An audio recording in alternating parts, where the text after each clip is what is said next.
Yeah, my name is Pawan Omtri and my wife Rachna Gangu, and we currently stay in Hyderabad, Telangana. Yeah, so name that's my daughter who passed away. She was 18, and the name is Rithaika Omtri.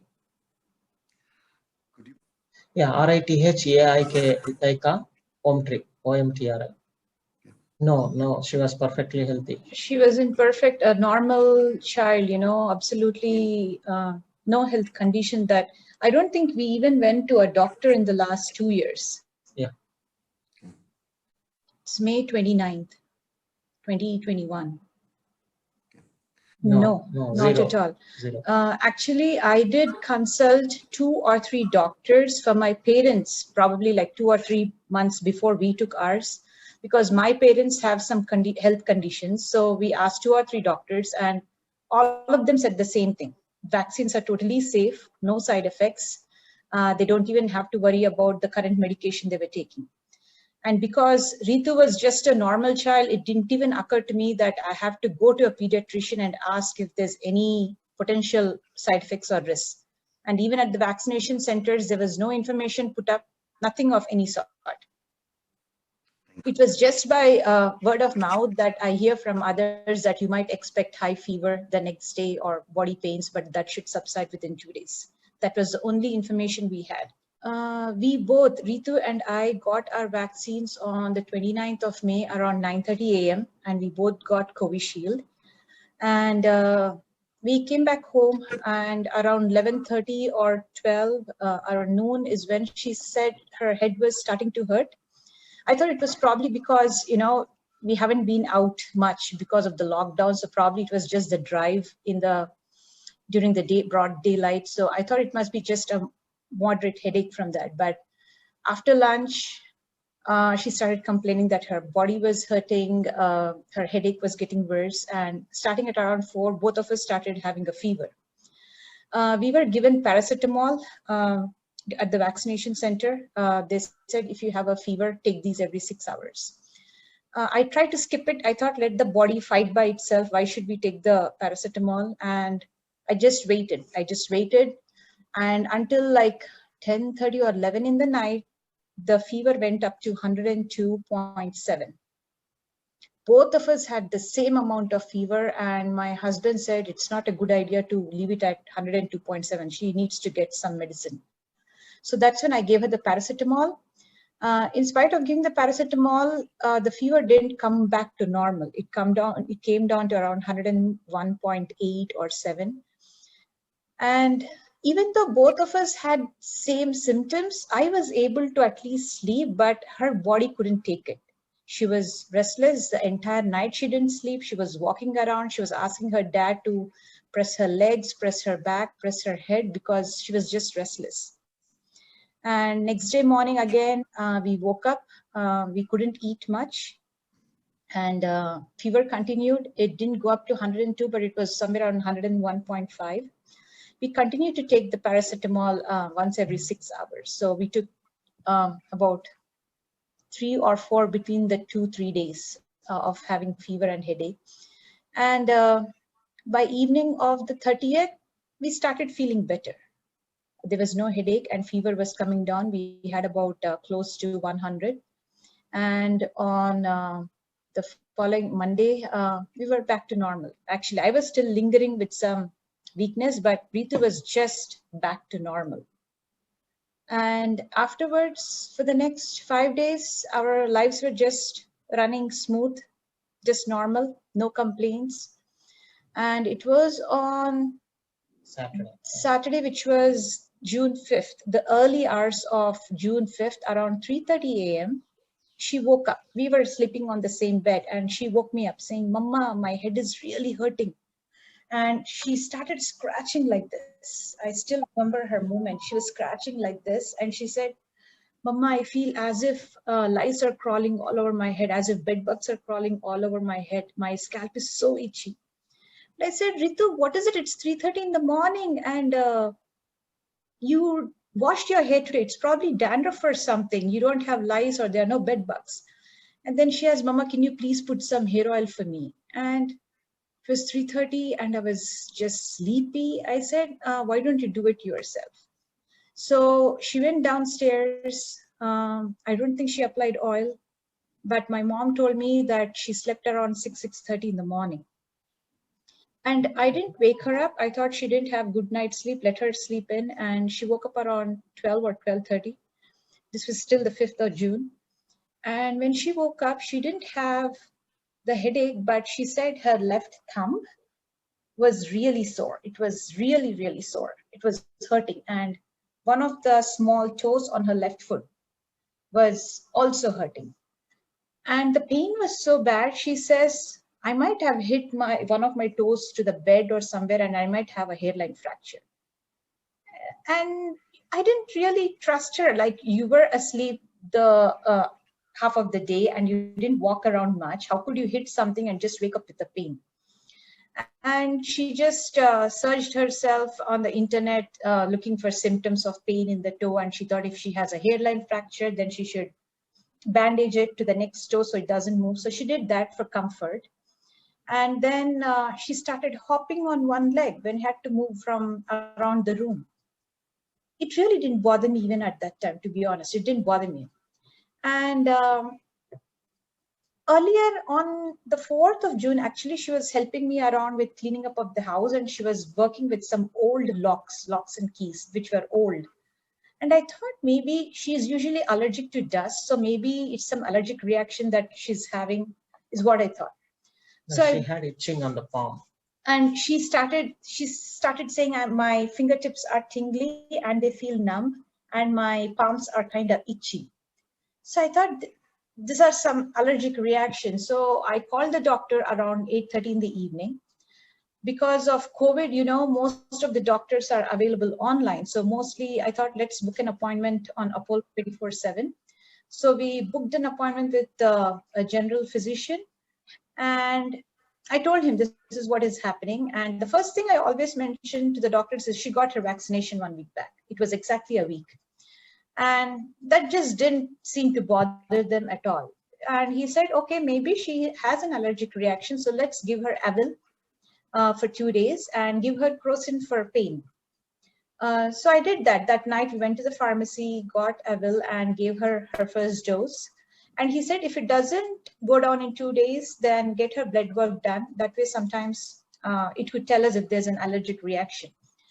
And I gave her Crocin.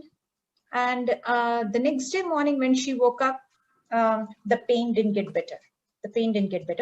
But there was some pain in her arms and legs now, not the entire arms, just the hands and the legs. And the itching and the burning was so severe, she would constantly hold an ice pack in her hand. I would just give her ice in a Ziploc bag and she would hold it in her hand. So, and she wanted me to rub her palms all the time. And when I touched her palms, they were really hot and red. So throughout the day, she suffered with this, it was all weird. I didn't know what was going on. And I waited throughout the day. In between, when I checked she felt a little warm. This was in the evening of 6th June, and she had a fever of 99.4. I thought usually below 100 is not something to be alarmed of. So I still gave her Crocin, and she said she has a mild headache. And that night again, she didn't sleep very well. It was the 7th of June, the next morning, which was Monday. And I thought, it's been 2 days. I've been giving her Avil, I've been giving her Crocin, and her symptoms are not getting better.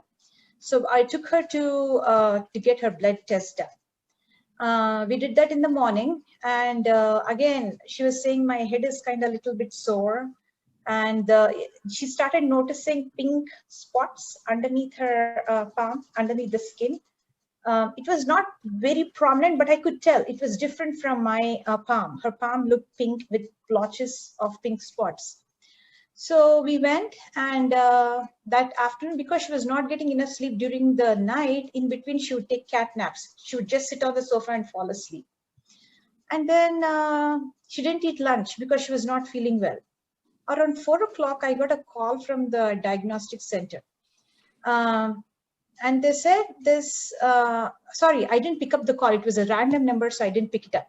So they called me again around 9 in the night. And they said, we are calling from Vijaya Diagnostics. Why are you running a blood test on this patient? I said, I'm her mom, and I just wanted to check if there's an allergic reaction. The doctor said if there's some reaction, you could know in the blood test. They said, the reason we are calling you is her platelets are extremely low. They're extremely low. So can you come for a retest? At that point, the mom in me was not ready to hear. I was thinking they made a mistake. That's why they're asking us to come for a retest. And they said, we will not release the report yet because I want to run the slide throughout the night and see if anything changes till morning. So we started getting restless. They said extremely low. It was bothering me. So I called one of my friends who's a doctor. And she said, why don't you get that report tomorrow morning and come over to our office? We'll see what's going on. So we couldn't sleep very well that night. And the whole night again, Ritu was restless. Her head was hurting. The palms were really bothering her. And the pain really didn't go away yet. So next day morning, I booked another appointment with the general physician at Apollo. I wanted to take her in person. But he was not taking in-person appointments, so he switched it to a video call. And during the call, I told him she got the vaccination 1 week back, and this is what is happening from past 2-3 days. He said, no, don't worry about that. And I told, at that point, Vijaya Diagnostic called me back and said, we ran the slide and it still looks at 40,000. Her platelets are at 40,000. And when I told him her platelets are low at 40,000, he said, see, you're telling me she has a pain in her thumb and the toe. So she probably is fighting a viral infection like a bone and joint. Which viral infection, he of said, the joints. Usually affects the joints and platelets can go down. Go down because the body is fighting. So no need to be worried about. He looked at her in the video. He said her lips look pink and she looks active enough. And he asked her what she had for breakfast. And he said she seems to be alert. So don't worry. Don't go for a retest today. Wait for 1 more day. Even if the platelets go down to 30,000, I wouldn't worry. During the COVID times, the first thing we need to do is stay calm. No need to panic. No need to have any anxiety. To be honest, his words gave us comfort. You know, listening from a doctor, you don't have to worry. Platelets as low as 40,000 is okay. Gave me comfort. And we were like happy. Okay, there's nothing to worry. So we were back to our routine. And my uncle, who's a doctor, he's a retired doctor, a surgeon, he sent me a link at that point. He said, you both got Covishield and the platelets went down to 40,000. There is a link between Covishield and platelets going down and blood clots forming in the body. When I read that article, it still didn't ring a bell. For me, I thought, why would Ritu have blood clots? Blood clots are something that happens in like senior citizens or older people. How could she have blood clots? I didn't understand or have that knowledge to understand that this could be life-threatening. And I told him, you know, the general physician, he himself told us not to panic, 40,000 is okay. So he said, okay, then watch out if she's getting any patches, red or purple color patches on her body, watch out. I said, okay. And this all happened around 11:30 in the night. Around 6 in the evening, this is 8th June, Ritu started getting a headache. 1 minute, I want to intervene. So blood clots, Covishield, AstraZeneca, it's kind of heard on the news. We heard that before, but nowhere it says life-threatening blood clots. You know, blood clot means, you know, somewhere some blood clot and right. Nobody said right. That. Even Pawan said, oh, maybe what she has on the palm probably is a blood clot, but we didn't know that it was life-threatening or something that we need to rush to the ER. Right. So that evening she started getting a headache. And I myself have migraines regularly every month. I get severe migraines, I throw up, but I get a good night's sleep and the next day I'm normal. So I thought Ritu is also having a migraine, and but the pain just started shooting up. Usually her headaches, even if she gets them once in a while, they are not this severe. She doesn't take medication for her headaches. They are very minimal. But this time her pain was such a shooting pain. She was like, "Mummy, mummy, my head is hurting." So I started walking with her in the balcony just to distract her away. And she says, "I'm feeling nauseous." And I know how bad those vomitings could be. So I started trying to divert her attention, but she started throwing up. It didn't stop. And I gave her crocin, she threw up. I gave her a sip of water, she threw up. I gave her just a sip of coconut water, she threw up. And she kept throwing up every 20 to 30 minutes, and she kept track. She said, "Mama, I threw up for 6 times." And it was around 10:30 in the night. I tried to call the doctor that I spoke to in the morning. He was not available. He didn't give me his personal number. I asked him, "Can I have your personal number?" He said, "I can't give it because there's so many patients who try to reach me." So I tried to message him. He didn't reply back. So I called my uncle, Dr. Uncle, the surgeon, and he looked at her in the video chat, and he started questioning her. "Ritu, how much is this? How much is this?" And she was answering. And then he said her lips look dehydrated. And I told him that I see a purple patch on her eyelid. And he said, "Okay, now that means you need to go to the ER. Maybe she needs some IV fluids." So we rushed her to Apollo, and we went to Apollo. First thing they asked is, "What is the problem?" We told them that she has headache and she's throwing up. And they said, "Oh, then it's a COVID case." I said, "How can you declare it as a COVID case without even testing her?" Then we had to put her in the waiting room until they could do the blood work and all. And we said, we are not going to put her in the COVID ward until her COVID results come positive. So there was this small pavilion. They had beds. So they started putting her there, and they started giving her fluids and pain medication. But in spite of giving her the pain medication, the headache didn't go down. So they somehow got hold of the doctor whom I spoke to earlier in the morning, and he immediately referred her to the neurologist. And the neurologist said to get her an MRI. This was around 2:30 in the morning. And we tried to get the MRI, and the sound bothered her so much, and she was signaling me, "Please stop, stop." And she said, "Mama, this is a torture. I cannot bear it." So poor thing, she couldn't cooperate because she already has a headache. And the sound was even more horrible. But the technician told us right away, "There's a problem in her brain, get her admitted." I didn't believe him, to be honest. How can a healthy child have a problem in the brain? There was absolutely no symptoms ever. And we were back in the pavilion waiting for the doctor to come up. And the doctor came. It was around 6:30 maybe. He said, "We got all the blood reports. She doesn't have COVID. COVID test is negative. But her platelets went down to 30,000. And the MRI, we couldn't complete it. But with the report we have, she seems to have a clot in her brain. So we need to immediately start investigating." So we got her admitted. And once we got her admitted, within few hours, probably within an hour or so, she got seizures right in front of our eyes. She got seizures, and the doctors took her away. She was surrounded by like 10 or 12 doctors trying to revive her. She was put on the ventilator. And meanwhile, my uncle comes in, and he starts talking to other doctors. I don't know when they did a CT scan in between, but they showed him that she has a clot and she has hemorrhage, and the pressure is so much that her brain is damaged enough. So they need to do an emergency surgery right away.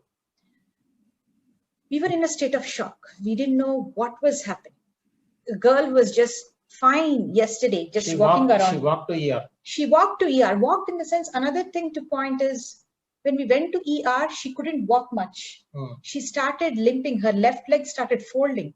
So we asked for a wheelchair. So at least 24 hours or 18 hours before or 12 hours before, she was perfectly fine at home. And then they said, "We need to do a surgery." So she went in for a surgery. Is it craniectomy? Is what they did, where they basically open up a part of the bone of the skull and keep it aside, so the pressure of the brain can be released. She had so much pressure building up from the hemorrhage that it was damaging the other parts of the brain. And that's it. Doctor didn't say anything that day. The next morning, this all happened on the 9th of June. 10th of June, the doctors come in for rounds every morning at 9. So they called us for a meeting.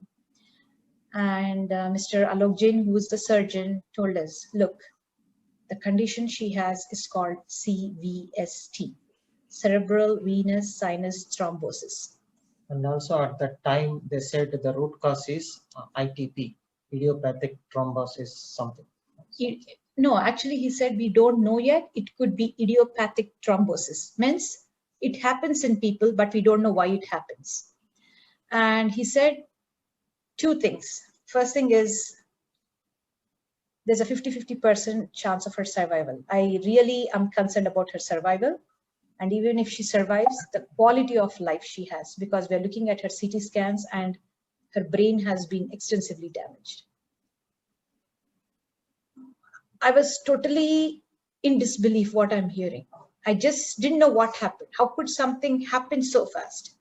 And he said, yes, clots happen, brain clots happen. It's common, but usually when people get it, they see symptoms over a month. But the way your daughter got it, it's acute thrombosis within a short span of time. And you came at the right time. You didn't delay anywhere, but it happened like a storm. It started like a drizzle, but it happened like a storm. And we're doing whatever we can. So let's hope for the best. And it's too early to say anything. She will be under sedation for the next 2 days because we do that so the brain gets time to heal, rest and heal. But after that, the next 48 hours are going to be critical because she needs to wake up on her own when the sedation goes down. And the medicines can do only so much. The brain needs to activate by itself. And that's it. The next few days, if you want to add anything, they did every possible test to see if she had an underlying condition, you know, all possible tests, the hematologists and all were involved to see if she had an underlying condition which caused it, and everything was negative. They couldn't find anything to link it to. Yeah, we wanted them to test so that, you know, that directs the treatment properly. They did all the tests and they couldn't find anything. So in between, I heard from the doctors. Until then, I didn't know. This could be a vaccine-induced thrombotic thrombocytopenia. That was the first time I heard from the doctors. They said, because we are not finding anything, it could be vaccine-induced or it could be COVID, where she got COVID and you didn't know she recovered, or it probably could be the after effects of COVID. I'm like, and why can't we check for COVID antibodies? They said because she already got the vaccine, the antibodies will be there in the body. So there's no way to test that out. But what we did was we tested our little one, our younger daughter, because Ritu and her sleep together and they play together. So if she must have got COVID, then she should also have gotten COVID. She's the only one who's not vaccinated in our house at this point. She didn't have any COVID antibodies. So that clearly shows that Ritu did not have COVID. And I think she was tested again before donating the organs. That time also she did not have COVID. RT-PCR 3 times they did, and 3 times it was negative. And after 5 days or 6 days, on 15th of June, they said, we tried everything. There was some kind of a shock she got last night. Her pupil movement, whatever was there, has gone down. And there's no electrical signals or active brainstem activity in her brain. And at this point, we consider her brain dead. This is Tuesday, 15th of June. They declared her brain dead. And they gave us options, whatever you want to do with her. They gave us 3 options. You can take her home and just let her pass away. We will remove the life support. Or 2, just wait until she naturally, ceases, rest of the body ceases to function. Or 3, you can donate her organs. But I, as a mom, was not ready to give up. To be honest, I didn't trust them. I said, how can she be brain dead just in 6 days? And they said, we will still support you, whatever other therapies or options you want to try. Alternative medicines, we will completely support you. So at that point, we started Ayurveda immediately. And my husband started researching about stem cell therapy and gene therapy, where we would try to regenerate the brain cells. But nothing worked. Nothing worked. Yeah, for the stem cell therapy, they needed blood circulation to the brain, which we had to test again. And so they did an MRI with the angio, and the result was not in favor. They said there was absolutely no blood flow from the neck onwards to the brain. So no medicine would work. So no medicine would work. And they said, at this point, we supported you for the past 4 days, but her brain is at a point where it's degenerating and it's liquefying. Started to liquefy and leak. So what I was thinking was a blood at the spot of the stitches. They say it's not blood, it's actually the brain that's liquefying.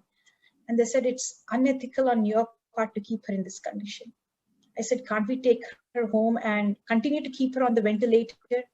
I was still hoping maybe she'll come back from brain dead. Maybe some miracle will happen. All the prayers going around the world for her will work.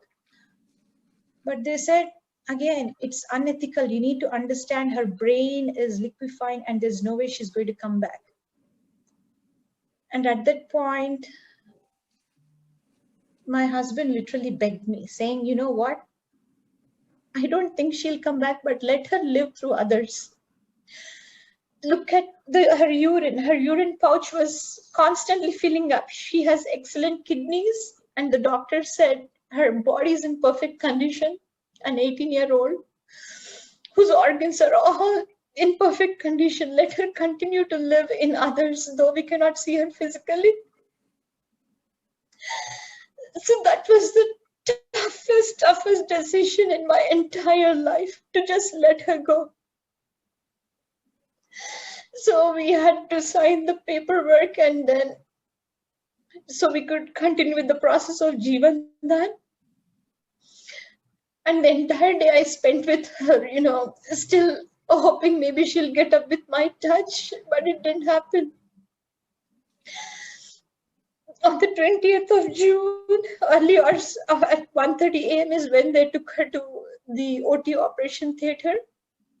And I still don't know how I could send her away. And in between, somehow government got interfered in this case. And the professor from medical college from government was sent for autopsy. And they did autopsy. I don't know what triggered that, but that happened. And there was a delay in our discharge.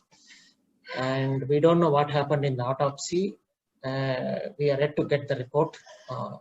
We contacted hospital, and hospital contacted the health department who triggered the autopsy.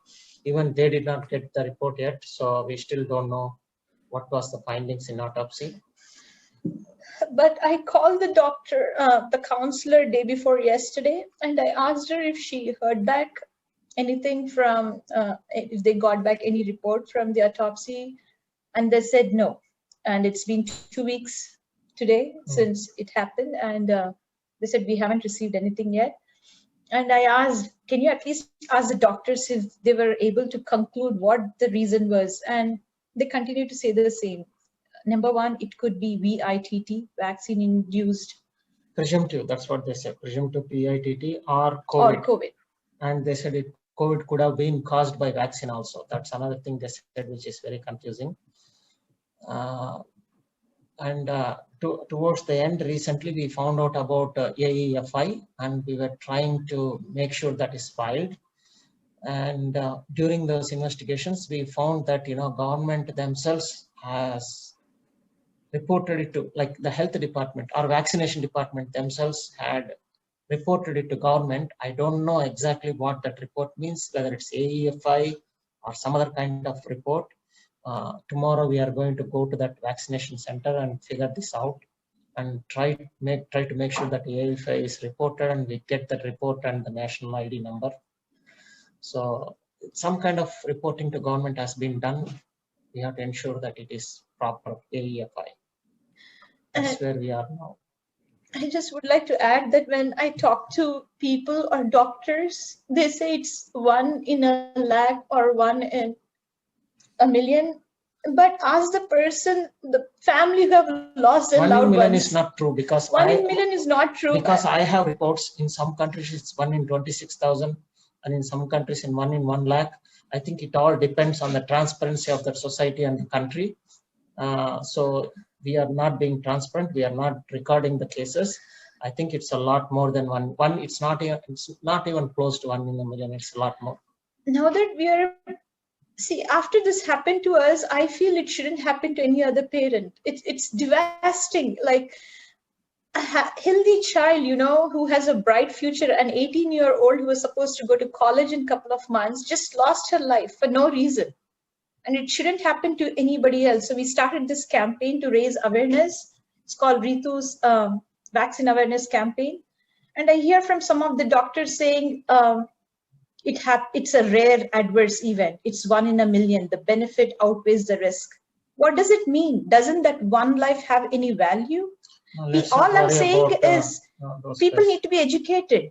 We didn't know about any of this. Maybe if I was informed. See, even if there was a blood clot line in some kind of a warning, and if they said it could be life-threatening, they have to say that, because it is life-threatening, and it should be a warning to everybody.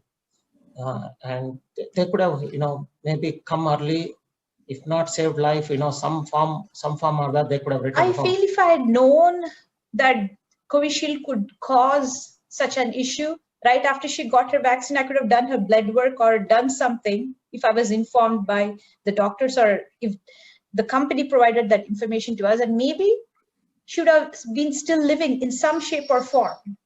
If not in perfect health, at least should still be alive. That lack of information is what is really missing. Yeah, that is the main thing we want to push for, the information and the warning.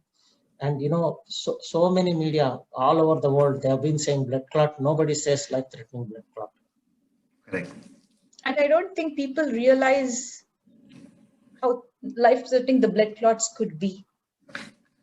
I myself did not, but during our investigations on how to file it, it looks like vaccination department has filed on behalf of us to the government, but we are not sure. We will know for sure. Unless I see the report, I won't believe it. We are trying to get that case number if they filed it, and we are still not able to get hold of the right person who might have that number. And as you mentioned yesterday, we tried to go to CoWIN and see if it was linked, and we haven't found it yet under Ritu's registration. We haven't found AEFI yet. Yes, there were a couple of calls from health department. They said we are calling from health department, and they asked some nonsense questions. Where do you work? What is your full name? Some couple of questions like that, nothing related to the case. And I just had to answer that, and I answered, and they just kept the phone. I got 2 calls from the health department. They said some doctor from some health department. When was that? It was after we took Ritu home, like the next day or something. So probably 20th or 21st? Yeah, 20th or 21st.